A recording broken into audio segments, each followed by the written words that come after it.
Xiaoyan telah memasuki lantai teratas aula penjara Guntur, dan inti Guntur Void telah membuka 18 pembuluh darahnya. Pada saat berikutnya, terdengar suara teriakan yang memekakkan telinga dari lantai atas. Rancang sangat terkejut dan ketakutan mendengar teriakan itu.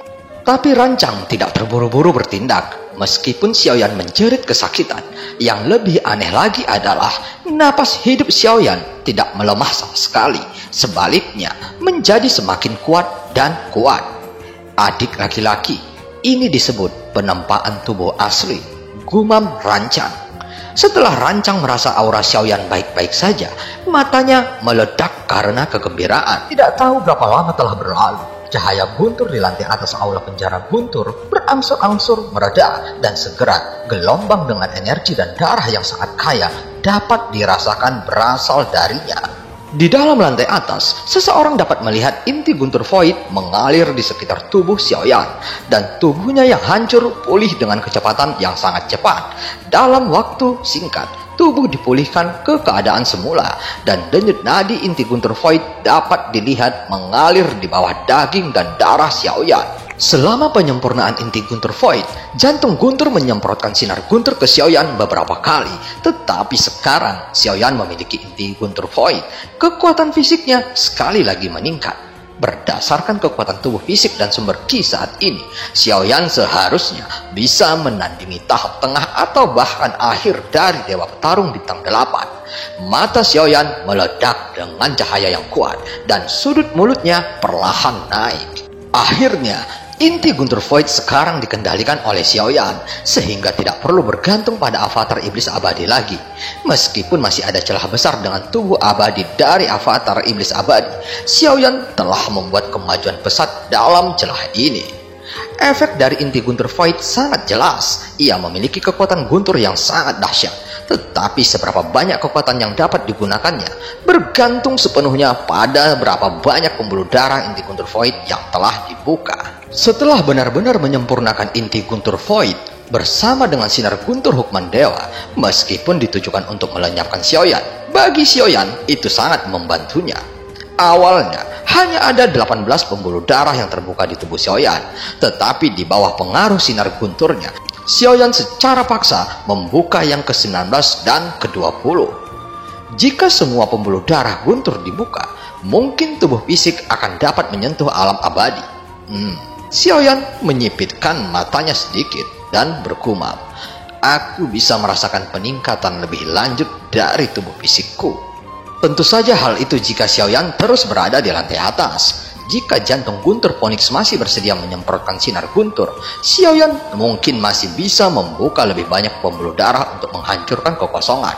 Tetapi ketika jantung Guntur Phoenix menyemprotkan yang kelima dan Guntur keenam, sepertinya dia baru saja menyerah sepenuhnya. Di belakangnya, lebih dari setengah lautan Guntur yang telah memadat selama bertahun-tahun telah habis, dan lautan Guntur yang dikonsumsi tidak hanya gagal memusnahkan Xiaoyan, tetapi malah memungkinkan Xiaoyan menggunakan kekuatan ini untuk meningkatkan tubuh fisiknya ke tingkat yang belum pernah terjadi sebelumnya. Inti Guntur Void, apakah Guntur Phoenix ini juga jantung Guntur? Xiaoyan mau tidak mau bertanya dengan rasa ingin tahu. Ini adalah jantung Guntur peringkat kelima, jawab inti Guntur Void. Ini benar-benar jantung Guntur, kata Xiaoyan dengan heran. Kenapa? Kamu masih ingin memurnikannya ke dalam tubuhmu dengan rakus? Inti Guntur Void berkata dengan suara yang sedikit tidak senang. Itu tidak benar. Aku hanya merasa sedikit aneh. Mengapa jantung Guntur dipenjara di sini? Xiaoyan tersenyum kecut. Dia secara alami tahu bahwa tubuh fisiknya telah mencapai batasnya. Jantung Guntur Phoenix tampaknya memiliki sifat iblis dan harus disegel di sini. Menggunakan waktu untuk mengkonsumsi sifat iblisnya, atau orang yang kuat memurnikannya untuk mengusir sifat iblisnya. Sekarang hampir tidak memiliki kecerdasan spiritual. Setelah dirilis, itu akan membiarkan setiap ruang batas menjadi api penyuciannya. Inti Guntur Void berkata. Xiaoyan menatap jantung Guntur Phoenix di udara dan tersentak. Awalnya, aku ingin menggunakan ini untuk terus meningkat. Mengingat apa yang kamu katakan, akan buruk jika itu benar-benar marah dan membombardirku sampai mati, kata Xiaoyan dengan senyum masam. Ayo kita pergi. Jangan terus memprovokasinya. Bukan tidak mungkin dia akan benar-benar menjadi gila dan meledakkanmu sampai mati. Inti Gunther Void juga setuju. Xiaoyan mengangguk dan mengepalkan tinjunya pada jantung Gunther Phoenix yang berada di udara. Meskipun aku tidak tahu apakah jantung Gunther Phoenix masih memiliki kebijaksanaan spiritual, aku ingin berterima kasih atas bantuanmu kali ini. Jika ada kesempatan, aku akan datang lagi untuk mengusir sifat iblis di tubuhmu, kata Xiaoyan dengan sungguh-sungguh. Setelah Xiaoyan memasuki aula penjara Gunther, sebenarnya dapat dirasakan bahwa Gunther ini memiliki kemauan. Jantung Gunther Phoenix tidak menanggapi Xiaoyan. Deru Gunther yang menggelegar masih bergema di lantai atas aula penjara Gunther. Xiaoyan tidak berniat untuk tinggal di sini lebih lama lagi dan segera mengeluarkan selip batu giok, menghancurkannya di telapak tangannya, dan dalam sekejap cahaya, sosok Xiaoyan menghilang dari lantai atas aula penjara Gunther. Setelah Xiaoyan pergi, aula penjara Gunther kembali tenang dan hampir berlalu untuk waktu yang lama. Gunther hukuman dewa berkurang banyak dan kekuatannya perlahan kembali ke level aslinya setelah waktu yang cukup lama. Adik laki-laki, apakah kamu baik-baik saja? Sosok Xiaoyan baru saja muncul dan Rancang segera melangkah maju untuk memastikan situasi Xiaoyan. Tidak masalah, semuanya berjalan dengan baik. Xiaoyan tersenyum dan menggelengkan kepalanya. Sungguh kekuatan fisik yang kuat. Jika ini terus berlanjut, aku yakin tubuh fisik adik laki-lakiku akan menembus keabadian. Rancang menatap Xiaoyan, merasakan energi dan darah yang kuat memancar dari tubuh Xiaoyan, dan mata Rancang berbinar bahagia. Salam yang mulia. Pada saat yang sama, 100 penjaga di luar aula penjara Gunther semuanya berdiri dengan rapi dan berteriak serempak. Xiaoyan sedikit merasa aneh. Tidak mengherankan jika mereka semua memuja dan menghormatimu. Setelah mereka mengetahui identitas adik laki-laki, Rancang tertawa. Kalian tidak perlu sopan. Yang mulia adalah masa lampau. Namaku Xiaoyan. Tolong jaga aku di masa depan. Senyum lembut muncul di wajah Xiaoyan dan semua orang tercengang. Mereka jelas tidak mengharapkan karakter Xiaoyan begitu lembut dan mudah didekati. Yang mulia, aku tumbuh dengan mendengarkan cerita tentangmu. Bisakah kamu menandatangani gulungan buku ini? Dan mereka semua berkumpul, memegang gulungan buku bergambar di tangan mereka. Sikap Xiaoyan segera membuat semua orang merasa sangat santai. Xiaoyan mengambil buku bergambar itu dan melihatnya dengan rasa ingin tahu. Hormati prequelnya. Tidak mengherankan, kisah yang mulia ada di dunia dewa kuno. Banyak anak telah membacanya sejak mereka masih kecil. Sangat normal bagi mereka untuk memujamu. Rancang tertawa dan segera mengeluarkan buku bergambar yang sama. Di bawah tatapan semua orang, Xiaoyan tidak punya pilihan selain menandatangani buku bergambar yang mereka berikan satu persatu. Adik laki-laki, bagaimana kalau menandatangani satu untuk kakak laki-laki juga? Rancang mendekati Xiaoyan dengan senyum main-main. Ayo kita pergi, aku ingin kembali dan melihat ketiga istriku yang cantik. Setelah itu, saatnya pergi ke dunia tanpa pemilik. Setelah berbicara, Xiaoyan dan Rancang berubah menjadi pelangi dan pergi. Setelah periode itu, Xiaoyan menghabiskan 1 tahun dengan tenang bersama ketiga istrinya yang cantik di pavilion Cailin. Tetapi, Xiaoyan tahu bahwa kehidupan yang damai seperti itu hanyalah ilusi sementara dari arus krisis. Sudah waktunya untuk pergi, gumam Xiaoyan. Ketiga istrinya menunjukkan ekspresi keengganan. Xiaoyan sudah menjelaskan semuanya dengan sangat jelas. Aku harus pergi. Sorot mata ketika istri Xiaoyan suram. Itu bukan karena dia ingin mencari nafkah, namun karena dia tidak punya pilihan. Apa yang kalian tangisi? Aku hanya pergi sebentar. Jangan terlalu sedih. Xiaoqi dan King Lin memiliki mata merah dan menarik Xiaoyan dengan enggan. Suamiku, engkau harus berhati-hati. Xiaoyan melihat keduanya menangis dan hatinya melunak. Jangan khawatir. Ini hanya masalah kecil. Kalian harus berlatih keras agar kalian bisa membantuku di masa depan. Xiaoyan mengusap kepala kedua istrinya itu dan berkata sambil tersenyum santai. Cailin, kemarilah. Ada satu hal lagi yang ingin kuberitahukan padamu. Meskipun Cailin tidak selembut Xiaoqi dan King Lin, masih ada keengganan di kedalaman matanya yang indah.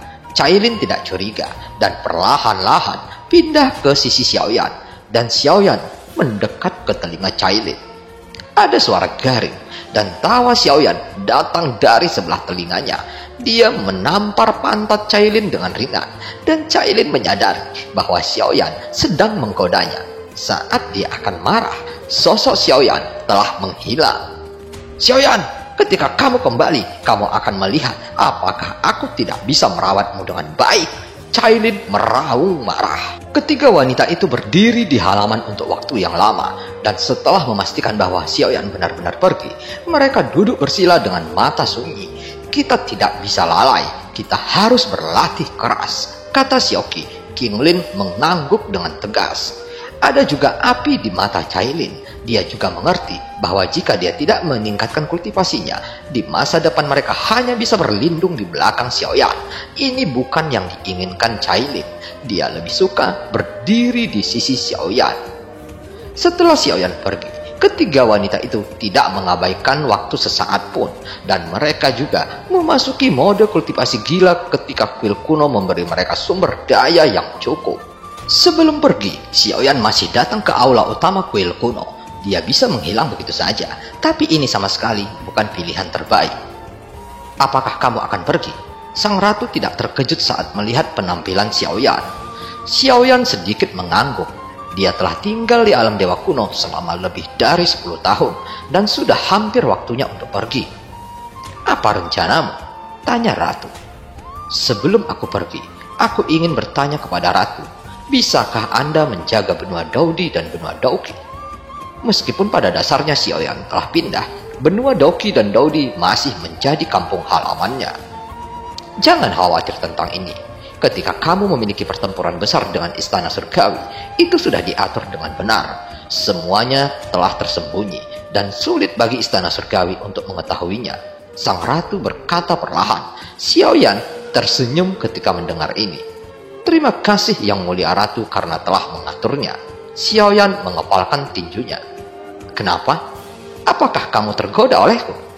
Meskipun kamu memiliki banyak istri dan selir, tidak ada putri yang pandai seperti diriku di antara istri dan selirmu. Apakah kamu ingin mempertimbangkannya kembali?" Ratu juga tertawa. "Yang mulia ratu, ada hal lain yang harus kulakukan," kata Xiaoyan. Dan kemudian melihat kedua sisi lingkungan. Kedua sisi aula utama adalah pavilion Qianji dan ada ratusan orang berjalan-jalan untuk mengelolanya. Dengan lambaian tangan ratu, ruangan menjadi terdistorsi.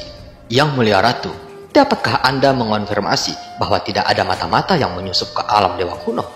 Xiaoyan bertanya dengan suara rendah. "Maksudmu ada mata-mata istana surgawi di alam dewa kuno?" Mata ratu juga mengungkapkan pandangan yang bermartabat. Xiaoyan mengangguk. "Istana surgawi memiliki semua berita tentangku," kata Xiaoyan. "Oh, bagaimana kamu tahu?" Ratu memandang Xiaoyan dengan sedikit terkejut. "Apakah ratu masih ingat bahwa aku mengambil salah satu jiwa raja roh mereka?" Xiaoyan berkata, dia tidak mengambil Kuijun sepenuhnya, tetapi keinginannya menyelinap ke dalam pikirannya, sehingga dia dapat mengetahui berita di istana surgawi melalui Kuijun. "Apakah kamu perlu menghadapinya?" Ratu bertanya. "Ratu tahu tentang ini?" Xiaoyan sedikit terkejut. "Ada 5 orang yang dapat diidentifikasi, tetapi mereka tidak perlu dimusnahkan sekarang," Ratu berkata. Jelas, dia sudah lama tahu bahwa ada mata-mata dari istana surgawi di alam dewa kuno. Tetapi, dia tidak mencoba untuk mengejutkan mereka. "Apakah maksud ratu menyingkirkan mereka?" tanya Xiaoyan. Sang ratu berkata dengan tenang, "Karena ada mata-mata, ayo kita buat permainannya." Xiaoyan mengangguk. Setidaknya mengetahui bahwa semuanya berada di bawah kendali ratu. Xiaoyan tidak perlu khawatir. Lalu Xiaoyan dan ratu membuat skenario kepergiannya dari alam dewa kuno. Xiaoyan berbisik di telinga ratu. Dan ratu sedikit mengangguk. Dia memilih untuk mematuhi Xiaoyan dalam semua rencana ini. Tidak lama kemudian, semuanya berkumpul di atas langit alam dewa kuno. Dan Xiaoyan mengepalkan tinjunya satu persatu, mengucapkan selamat tinggal pada semua orang.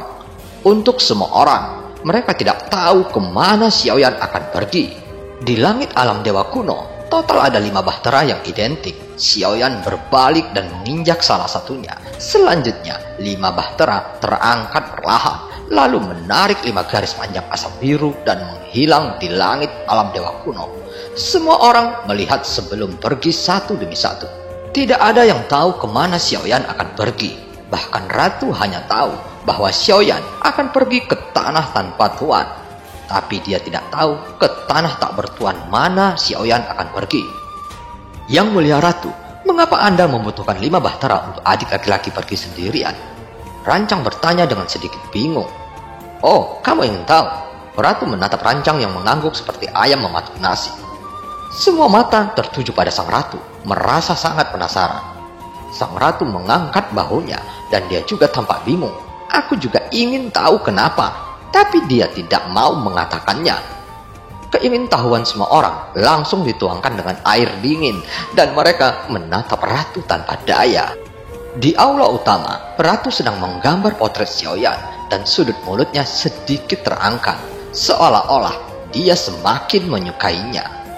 Tidak lama kemudian, di luar aula utama, Keyun dan semua saudara senior bergegas masuk dari luar. Rancang terhuyung-huyung, bahkan berguling dan merangkak.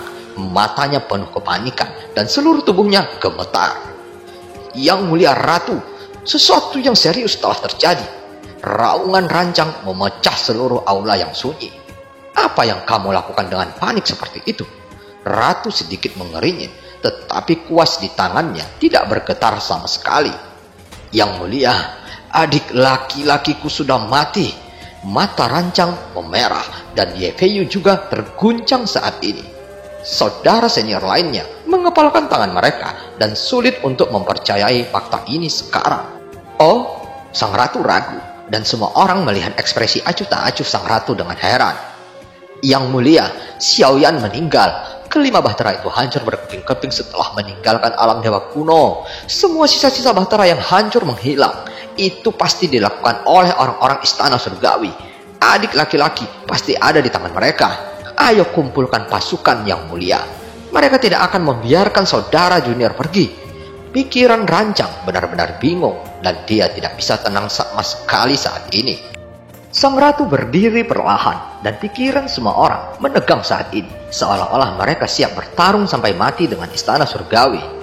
Tapi di saat berikutnya, sang ratu mengangkat tangannya dan berkata dengan lembut, "Mundur." "Ratu, adik laki-laki mungkin masih hidup. Kita tidak bisa membiarkannya mati begitu saja. Dia adalah yang mulia." Rancang berkata dengan cemas. "Jika dia yang mulia, tidak mungkin dia mati dengan mudah. Aku punya rencanaku sendiri, jadi aku tidak perlu mengatakan lebih banyak lagi." Ratu berkata lagi, dan Rancang masih ingin berbicara.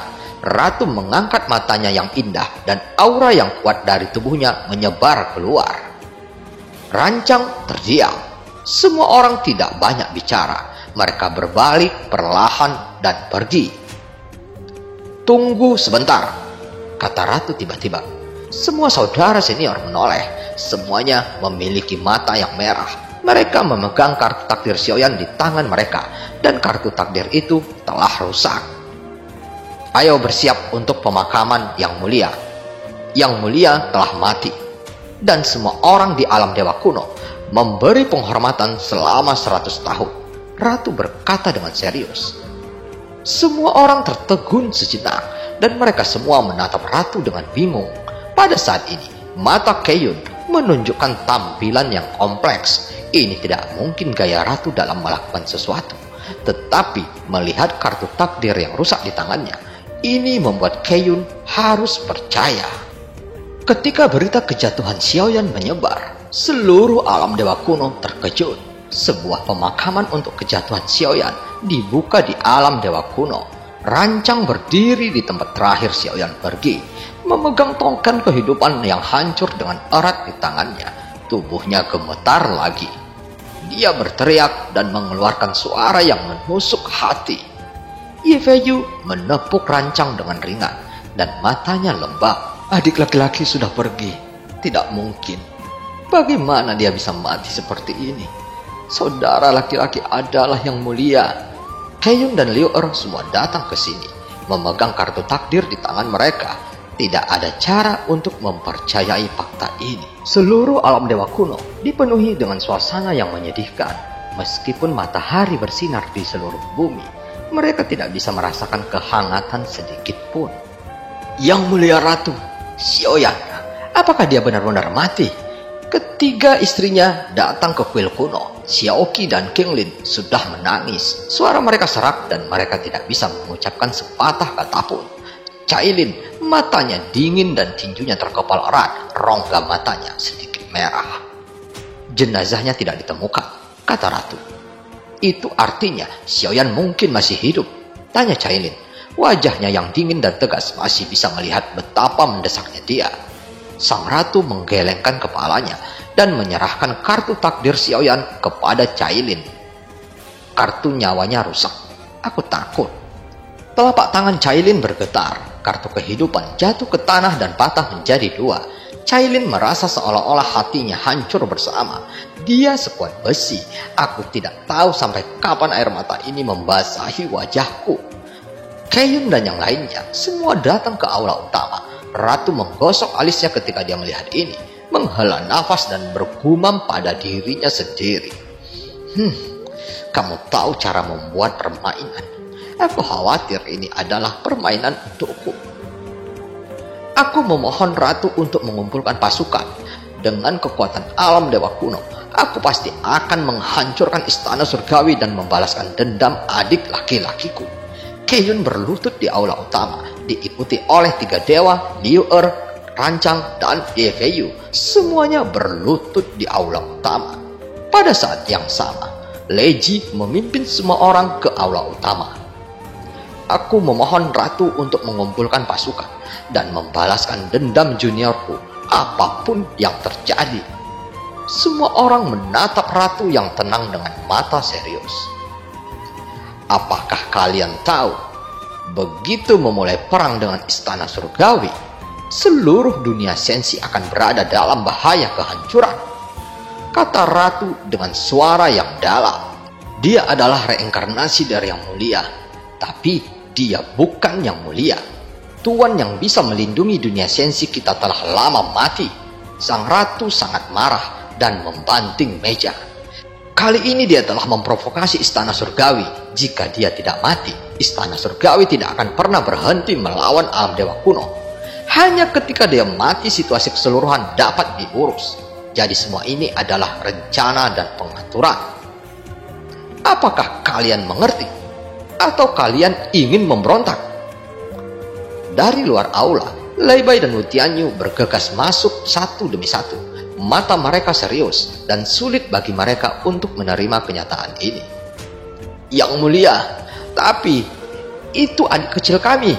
Rancang mengangkat kepalanya. Pria kuat itu menangis lebih sedih daripada wanita. Aku ingat, kita semua adalah saudara yang dirawat oleh yang mulia dengan nyawa yang tak terhitung jumlahnya. Dan sekarang kita bisa berdiri di sini karena dia. Aku mohon Ratu mengumpulkan pasukan. Suara serak Rancang sekali lagi. Air matanya menetes deras. Aku mohon, Ratu. Di seluruh aula, semua orang berlutut serempak. Tubuh halus Cailin bergetar. Dan kemudian mereka juga berlutut dengan berat. Sang Ratu berdiri, menatap kerumunan dan menghela nafas panjang. Sebelum kekuatanmu terbangun sepenuhnya, alam dewa kuno tidak boleh mengirim pasukan dengan gegabah. Jangan berkata-kata lagi. Keluar! Ratu mengibaskan lengan bajunya dan kemarahan yang langka membakar seluruh aula. Dampak dari kekuatan besar menyapu semua orang yang berlutut di aula. Pintu aula utama benar-benar tertutup dengan keras dan hati semua orang merasa malu. Rancang sangat marah hingga dia mengeluarkan seteguk darah. Matanya merah dan auranya mulai naik dengan gila-gilaan. Adik laki-laki, aku bersumpah mati untuk membalaskan dendammu dengan membasuh istana surgawi dengan darah, kata Rancang dengan keras. Keyun mengatupkan giginya, berubah menjadi beberapa pelangi. Dan film pun berakhir. 就算他还活着，你们之间也绝不可能。